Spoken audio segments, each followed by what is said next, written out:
It's really late at night and Melinda is driving to the gas station to start her graveyard shift as one of the attendants.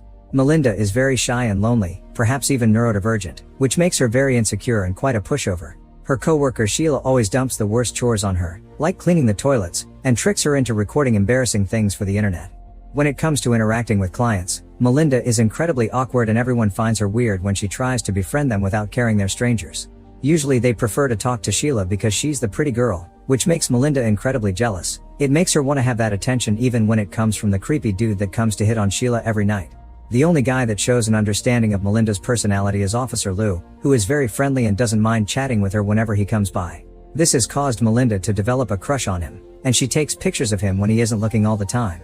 Tonight, a man called Billy comes into the store with a handgun that he keeps hidden in his clothes because Lou is around as well. Sheila finds it suspicious that the guy is wandering around without buying anything and tries to find out what his intentions are with some seemingly innocent questions about what he's looking for, causing Billy to pretend he needs the bathroom to be able to hide for a while.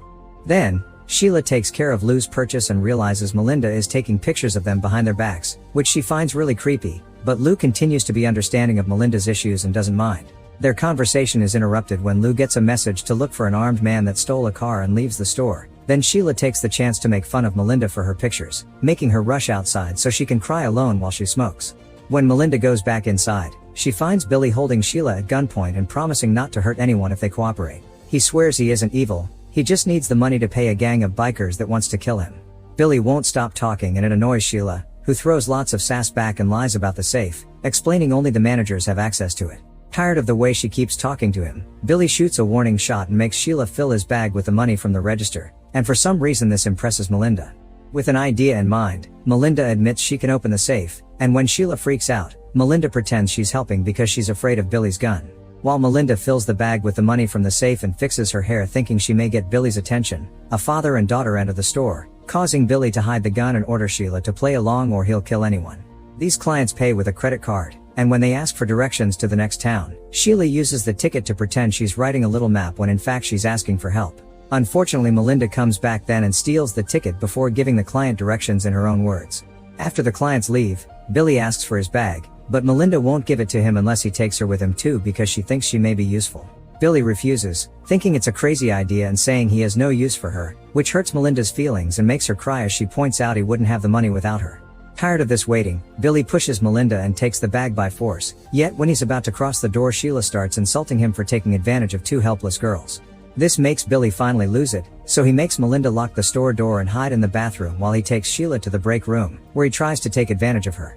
Sheila fights back and her screams can be heard through the door, prompting Melinda to disobey Billy and leave the bathroom to find the coffee machine.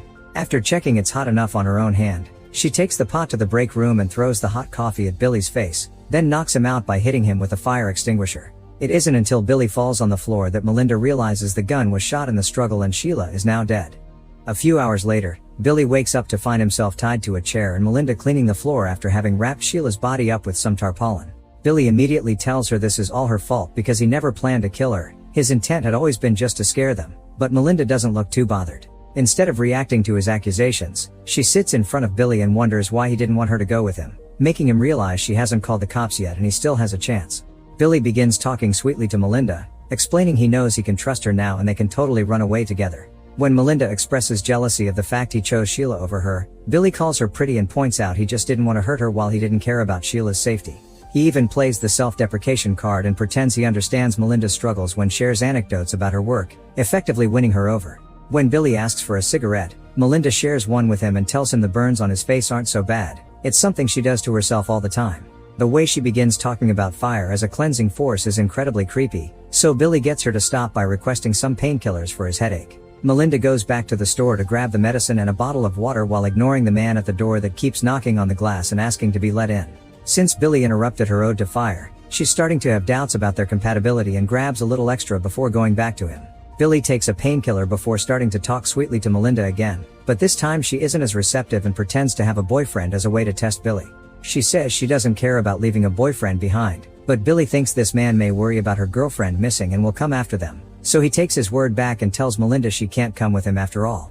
His words hurt Melinda, who realizes she had been right to worry and gives Billy a second painkiller. It only takes a few seconds for him to feel funny and realize he hadn't been given a painkiller. Melinda gave him a performance enhancer that is making his pants too tight. Confessing aloud that she knows Billy is lying and that she doesn't care, Melinda puts tape over Billy's eyes and mouth to then sit on his lap and try to take advantage of him.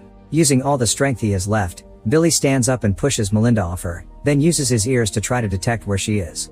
Sound isn't enough though, and when he comes closer, he ends up hitting his head against the lockers and passes out.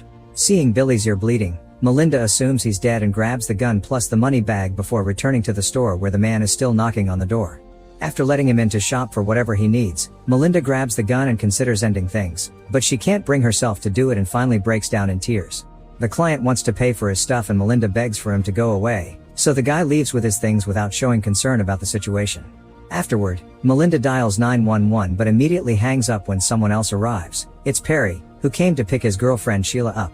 Melinda lies and tells him Sheila left on her own, causing Perry to call Sheila's phone and blow the lie open. The phone is on the floor where it fell earlier during the struggle with Billy. Perry picks it up and demands to know the truth, prompting Melinda to lie again and say Sheila left with another guy to a motel. Making a helpless girl lie for her sounds like something Sheila would do, so Perry believes her and leaves to check the nearest motel after asking Melinda not to allow Sheila to leave if she returns for her phone. Once Perry is gone, Melinda checks on Billy to confirm his size, then goes to the woods behind the store to confirm the dirt is soft enough for her to dig a grave. However, when she goes back to the station to grab a shovel, she finds herself surrounded by a biker gang looking for Billy. Melinda pretends she doesn't know what they're talking about and tells them the store is closed. When they don't believe her and try to enter anyway, Melinda points Billy's gun at them. The gang takes out their own weapons, but their leader tells them to step back because there are security cameras and they can't risk it. The gang accepts to leave for now, but they promise to come back later if they can't find Billy. The mention of the camera makes Melinda realize there's recorded proof of her crimes, so after the gang leaves she tries to access the CPU that keeps the cameras working, but it is behind a lock and she can't break it. The only way for her to get rid of all proof is by burning the whole place down. Thus Melinda begins filling containers with gasoline.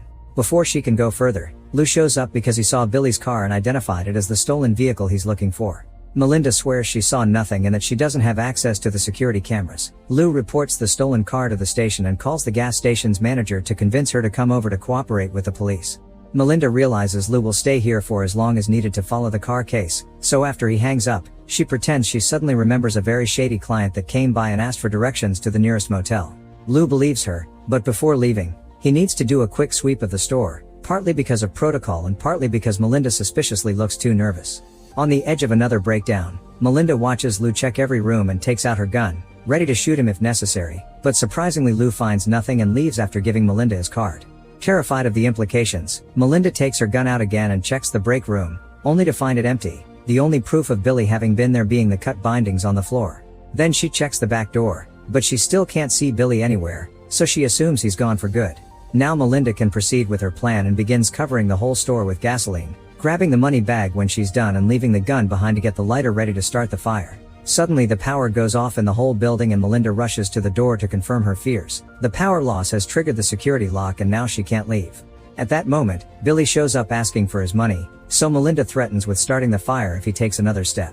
To make matters worse, Perry is back to demand information on Sheila, causing Billy to run away through the back door. Melinda tries to follow him, but Billy has locked the back door with the trash container and is now approaching Perry to tell him Melinda killed Sheila. From the other side of the door, Melinda tries to give her side of the story, and as soon as Perry turns to her, Billy takes advantage of the distraction to jump on him and kill him with a gasoline hose. Meanwhile, Melinda calls Lou to ask him to come back, but before she can give him all the details, Billy grabs his car and crashes it against the door to gain access to the store again. As Melinda moves back in fear, Billy comes inside and recovers the money bag and his gun. Hearing Melinda say the police are coming makes him realize he has no choice but to kill her, yet this plan backfires when he shoots the gun because it's covered with gasoline and the shot instantly starts a fire. Billy immediately gets covered in flames from head to toe, and while Melinda is safe at first, she'll have to cross the flames if she wants to escape. Luckily there's an emergency fire extinguisher that she can use, so she walks into the flames on purpose, grabs the extinguisher, and saves her legs before running outside. It's at that moment that Lou arrives with backup. He immediately grabs Melinda and takes her to his car, apologizing for not having stayed with her and checking for injuries. Melinda looks into his eyes and realizes his apology is sincere, meaning he's always been the only person that cares at all. Make sure to subscribe and turn on notifications so you can watch more videos like this. Thanks for watching.